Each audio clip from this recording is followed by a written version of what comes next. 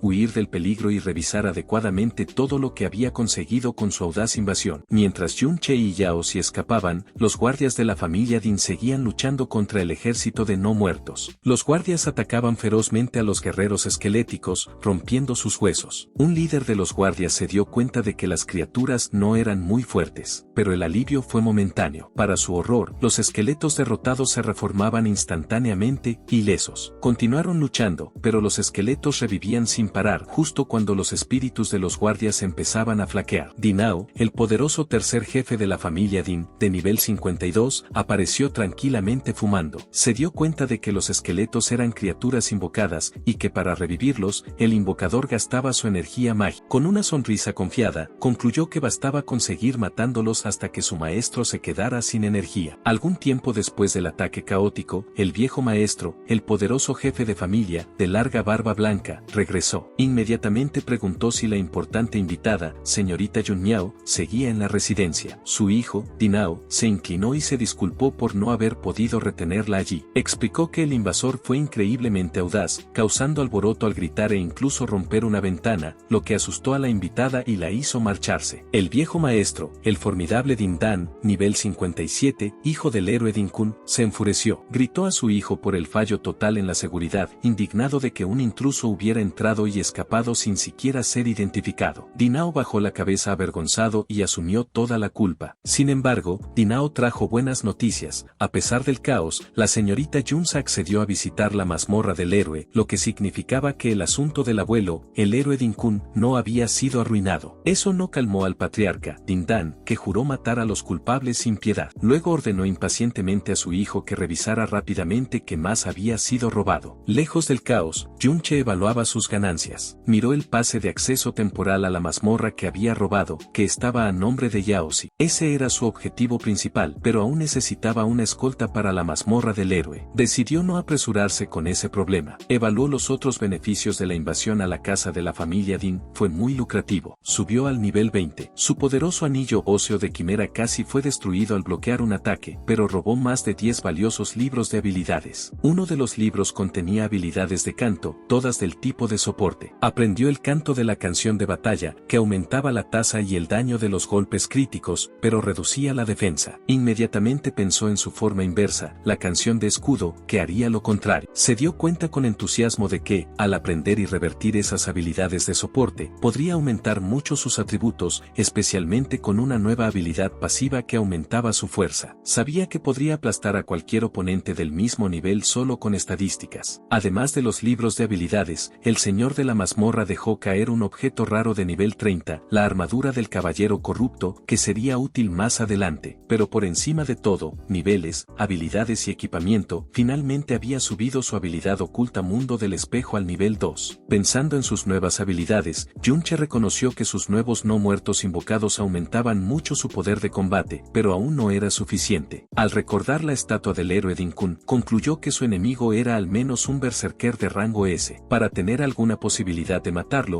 Junche creía que necesitaría alcanzar el nivel 50 o más. Y, más importante aún, encontrar y hacer un contrato con un espíritu nigromante de rango S en el futuro. Ya lejos del complejo Din, aún conmocionado, Yaoshi preguntó nerviosamente a Junche si no los estarían siguiendo. Junche respondió con calma que habían despistado a los perseguidores y estaban a salvo, ya que nadie vio sus rostros. Aún así, Yaoshi seguía inquieto, y Junche notó cuánto le había afectado esa experiencia. Viendo que su actual ejército de no muertos era muy débil, Junche decidió su próximo paso. Preguntó a Yaoshi si había alguna mazmorra cercana donde una persona poderosa hubiera muerto. Cuando Yaoshi pareció confundido, Junche explicó que necesitaba una mazmorra de nivel más alto para evolucionar más rápido, añadiendo que la persona poderosa era por un motivo que descubriría después. Después de un momento, Yaoshi confirmó que había tal lugar, pero dudó, preocupado. Reveló que era la mazmorra privada de la escuela y que no podrían entrar a escondidas. La información hizo que Junche dudara por un instante, pensando en una mazmorra controlada y fuertemente vigilada, pero no retrocedió. Decidió que, si no era posible entrar de manera normal, usaría métodos especiales para conseguir lo que quería. Como parte de esos métodos especiales para entrar en la mazmorra privada de la escuela, Junche se encontró con su profesor. Le entregó al profesor un valioso libro de habilidad raro, de calidad morada, para la clase de caminante, robado de la familia Din. El soborno funcionó. El profesor, ahora creyendo que Junche tenía un gran apoyo detrás, se mostró mucho más colaborativo. Admitió que el acceso a las mazmorras generalmente era fijo y que no podía cambiar las cosas fácilmente. Sin embargo, explicó una brecha. La mazmorra estaba abierta para los estudiantes graduados. Aunque Junche normalmente no estaba calificado, un profesor podía recomendar a un estudiante excepcional, convencido del gran potencial de Junche, prometió conseguirle un lugar. El plan funcionó. Junche se unió a los estudiantes que entraban en la mazmorras valiente de la escuela. Otros estudiantes estaban decididos o aduladores. Uno comentó de manera sombría que esa podría ser su última oportunidad para subir de nivel, mientras que otro agradeció al héroe. A medida que Junche pasaba por el portal brillante, sintió una extraña inquietud, presintiendo que algo estaba mal en esas mazmorras. El profesor explicó con entusiasmo que ese era el lugar donde el héroe había luchado y que vestigios de su poder podrían permanecer allí. Dentro, Yaoshi, que estaba a su lado, escuchó en silencio y, con horror, se dio cuenta de que la mazmorras valiente era donde, según la falsa historia del imperio, el héroe Din-kun había matado valientemente a su tatarabuelo, el traidor Zen, sin conocer la verdadera historia oscura. Yaoshi dudó, luchando consigo mismo para decidir si debía contarle a Junche la verdadera historia de las mazmorras. Mientras los estudiantes se reunían en la entrada de las mazmorras, el profesor hizo una última advertencia. Era una mazmorras de alto nivel y todos deberían tener cuidado con sus límites. Luego, llamó a un estudiante pelirrojo, Xiao Xie, que usaba armadura, y le dijo que cuidara de Yun Che y Yao Xi. Xiao Xie estaba claramente molesto, quejándose de que no podría concentrarse en subir de nivel si tenía que hacer el papel de niñera. Otro estudiante lo empujó, diciéndole que dejara de quejarse, ya que la mazmorra estaba abierta y se preguntaba por qué se les permitía a estudiantes más jóvenes entrar. Xiao Xi entró en la mazmorras con los demás y, condescendiente, ordenó a Yun Che y Yao Xi quedarse atrás y no causar problemas, amenazando con abandonarlos si resultaban ser una carga. Mientras el grupo adentraba el vasto interior morado de las mazmorras, Yun Che evaluaba silenciosamente el ambiente. Notó que esa debía ser una mazmorras de nivel 2040. Sin embargo, sus instintos, provenientes de su vida pasada, le gritaban que algo no estaba bien. Una profunda inquietud lo invadió, pues sentía un peligro que no encajaba con una mazmorras de esa supuesta dificultad. A medida que los estudiantes se adentraban más en la mazmorras morada brillante, Yun Che vio a Junin y a su amiga rubia Junsa allí dentro. Se preguntó cómo ellas, siendo estudiantes más jóvenes, habían sido permitidas a entrar, con Xiao Xi encargado de supervisarlas. Yun Che también vio a las chicas y las señaló a otro estudiante armado. Ese estudiante inmediatamente soñó con escoltar a las chicas atractivas. Su sueño fue interrumpido por un estudiante más alto y serio, usando casco, que le dio una bofetada, diciéndole que dejara de soñar. Ese estudiante reveló que Junin y Junsa eran mucho más fuertes, ambas con más de nivel 30. Se burló, diciendo que debían pedir ayuda a las chicas, pues el estudiante soñador no era lo suficientemente bueno para ellas. Avergonzado, el estudiante murmuró que solo estaba hablando. Mientras los estudiantes más grandes conversaban, el chico soñador observaba a Junsa y Junin con sorpresa, cuando, para su sorpresa y la de sus amigos, las dos estudiantes de nivel más alto los ignoraron y caminaron directamente hacia Yun Che y Yao Xi. Yun Che observó su acercamiento, confundido. Reconoció a Junsa como la invitada de alto estatus de la casa de la familia Din. El acercamiento directo de ella lo dejó desconfiado. Se preguntó si ella conocía al dueño original de su cuerpo o si lo estaba confrontando debido a Din Su, a quien había humillado públicamente. El acercamiento de Junsa fue directo y amigable, sonriendo con confianza. Le dijo a Junsa que lo había visto en el Memorial Hall y elogió sus habilidades de combate. Añadió que su voz era única. Yun Che no sabía lo que quería, pensando que solo estaba haciendo una charla superficial. Sin embargo, los ojos de Yun Che brillaron en dorado cuando ella se inclinó más cerca, revelando que había reconocido su voz del vidrio roto durante su fuga de la residencia de la familia Din. Esto aturdió a Junsa, quien se dio cuenta alarmada de que esa chica poderosa lo había identificado como el intruso. Con solo 2 frases, él gritó, haciendo que Junsa cambiara de ropa para un traje blanco de combate. Junin hizo lo mismo, vistiéndose con un traje de energía verde oscuro. Junsa entonces dijo, aún sorprendida, a Yun Che que ellas explorarían las mazmorras primero, y se alejaron con su amiga mientras caminaban. Yun Che procesó el encuentro cuidadosamente, lo entendió. Ella lo reconoció como el intruso, pero eligió no exponerlo públicamente, transmitiendo el mensaje de forma sutil. Esto lo hizo preguntarse si era una advertencia. Consideró la peligrosa posibilidad de que Din Su también hubiera reconocido su voz del enfrentamiento anterior. Sin embargo, Yun Che decidió no preocuparse por eso por ahora. Estaba confiado en que, mientras la familia Din no actuara inmediatamente, su rápida evolución lo haría lo suficientemente fuerte para cualquier amenaza que pudieran representar. Viendo la actitud amigable de Junsa, decidió devolver el aviso. Llamó su atención, aconsejándoles que tuvieran cuidado, pues sus instintos le decían que la mazmorra era extrañamente peligrosa. Junsa se detuvo y parecía estar de acuerdo, diciéndole a su amiga que el lugar parecía extraño. Reflexionó que, dado su alto nivel, la mazmorras no debería parecer tan inquietante, antes de sonreír de manera enigmática a Junsa. Le agradeció por el aviso antes de continuar con Junsa. La breve conversación amigable entre Yun Che y las chicas de alto nivel no pasó desapercibida. Los demás estudiantes más grandes miraban incrédulos, cotilleando sobre el motivo de que Junsa, generalmente fría, estuviera tan familiarizada con él. Movidos por la envidia, rodearon a Yun Che, preguntándole sobre su relación con ella y exigiendo una presentación. Desinteresado, Yun Che cortó sus preguntas, anunciando que él y Chari se separarían del grupo para explorar solos. Los estudiantes más grandes se sorprendieron por su excesiva confianza, advirtiéndole que, como estudiantes más jóvenes, los monstruos de nivel 20 seguramente los mataría. Para sorpresa de ellos, el supervisor, Xiao Xie, dijo que los dejara ir. Argumentó que, si Yun Che era tan amigable con alguien tan poderoso como Junin, su propio nivel debía ser alto. Cuando otros protestaron, recordando las órdenes del profesor, el verdadero motivo de Xiao Xie fue revelado en sus pensamientos. Les recordó agresivamente a sus amigos el verdadero motivo por el que estaban allí, en encontrar cristales preciosos. No quería compartir el botín, así que dejarlos vagar era perfecto. Finalizó su decisión, diciéndole fríamente al grupo que los ignorara, razonando que ellos tenían pistolas de señal de socorro, si era necesario. Yun-che y Yao Si siguieron adelante. Xiao Xie los observaba con ira y envidia. No podía entender por qué un simple chico llamaba tanta atención de Yunsa. Su envidia se transformó en una malicia oscura. Concluyó que, si Yun-che estaba tan excesivamente confiado, merecía morir. Algún tiempo después, Yun-che y los demás entraron en las mazmorras. Un furioso Dinsu llegó a la entrada. Un miembro masculino del equipo y una mujer le preguntaron qué estaba haciendo, lleno de rabia. Dinsu agarró la camisa del hombre, preguntando si un equipo acababa de entrar. El miembro del equipo exigió saber qué planeaba hacer. Esa pelea ocurrió después de una reunión frustrante que Dinsu tuvo con los ancianos de su familia, cuando intentó decirles que Yun-che y Yao Si eran los intrusos que invadieron su casa. Su padre, Dinao, lo despidió. Le dijo fríamente que no los culpara por la humillación pública, ya que no tenía tiempo para asuntos pequeños. Dinsu insistió firmemente en que reconoció sus voces de la invasión. Sin embargo, Dinao estaba escéptico, señalando que los intrusos eran demasiado hábiles para ser solo estudiantes, escapando fácilmente. Muchos guardias, dijo Dinao, a menos que Dinsu pudiera probar que la fuerza de ellos era mayor que la de los guardias, no podría respaldar su afirmación. El jefe de la familia, Dindan, le dijo fríamente que los dejara con sus asuntos importantes y lo despidió. Dinsu no tuvo otra opción que actuar por su cuenta. De vuelta a la entrada de las mazmorras, confrontó nuevamente al miembro del equipo, declarando con determinación insana que, como Yun-che y Yao Si estaban dentro, tenía que ir tras ellos. Dentro de las mazmorras, Yun-che estaba luchando contra un inmenso monstruo de cristal de demonio de la codicia de nivel 20. La criatura, hecha de cristales azules y afilados, atacaba ferozmente mientras Yun-che esquivaba sus golpes. Un enemigo aún más fuerte apareció, un demonio de cristal de codicia de nivel 30. Disparó un poderoso rayo de energía morada directamente hacia él, mostrando el inmenso poder del nuevo monstruo. Yun-che se preparó para el golpe desde lejos. Yao Si, aterrorizado, gritó el nombre de Yunsa y usó una habilidad de soporte. Un conjunto de escudos dorados con alas de ángel apareció alrededor de Yun-che, protegiéndolo del ataque. La habilidad llamada escudo circundante le otorgó a Yun-che un escudo con 500 de durabilidad y 700 de defensa durante 3 minutos. Yao Si no se detuvo allí. Usó un grito motivacional, que envolvió a Yun-che en una aura que aumentaba su poder. Esto le otorgó a Yun-che el estado de inspirado, aumentando su ataque, poder y velocidad en un 5%. Esto mostró que Yao Si estaba rápidamente convirtiéndose en un buen jugador de soporte. Fortalecido por la ayuda de Yao Si, Yun-che usó una serie de ataques poderosos contra el inmenso monstruo de cristal con su habilidad Lamina Trapaka activa, lo que le dio un aumento del 70% en el ataque. Destruyó al fuerte monstruo de cristal de nivel 30 con un golpe final. La victoria trajo resultados rápidos, subió al nivel 21 y ganó 3 nuevos puntos de atributo. Yao Si también estaba feliz, gritando sorprendido, mientras subía al nivel 11 y también ganaba 3 puntos de atributo. Yun-che le explicó a su amigo que las habilidades escudo circundante y grito motivacional venían de los libros que habían robado de la familia Din. Dijo que eran habilidades muy útiles que Yao Si logró aprender. Al mirar los restos del monstruo derrotado, Yun-che pensó sobre cómo el trabajo en equipo de ellos había mejorado. Sabía que los monstruos en esta mazmorras estaban un poco por encima de su nivel, pero las nuevas habilidades de soporte de Yao Si hacían que las luchas fueran mucho más fáciles de manejar a medida que avanzaban más en las mazmorras. En las cavernas de cristal, Yun-che recordó algo que su profesor había dicho. El profesor mencionó un monstruo raro en esta mazmorras llamado bestia de obsidiana. Dijo que matarla daba la oportunidad de obtener un raro libro de habilidad de soporte para fuerza gravitacional. Esta era una gran oportunidad para Yun-che, ya que ya había visto la forma inversa de la habilidad campo de fuerza en la lista de habilidades de su mundo espejo y sabía que era una habilidad clave para sus planes futuros. Cazar a la bestia no era su único objetivo. Miró el enorme paisaje aterrador. Sabía que esta mazmorras también era conocida como el lugar donde muchos aventureros poderosos habían muerto. Creía que sus almas aún podrían estar donde cayeron, dándole una oportunidad de encontrar y contratar poderosos espíritus de no muertos para su ejército. Esperaba encontrar algunas de esas almas en el área. De repente, sintió peligro y sus ojos se abrieron alarmados. En el cañón abajo, apareció una enorme criatura hecha de roca morada brillante. No estaba sola. Un grupo entero de esas bestias élites de obsidiana estaba en movimiento, marchando juntas por el cañón de las columnas de cristal desde un alto acantilado. Yun-che y Yao Si observaron la extraña escena. Yun-che se dio cuenta de que las bestias élites se movían en un gran grupo y también habían viajado al menos 1 kilómetro perímetro, mucho más lejos de lo que normalmente lo harían. Este comportamiento organizado y muy inusual lo llevó a una conclusión seria. Mientras murmuraba las palabras tipo errante,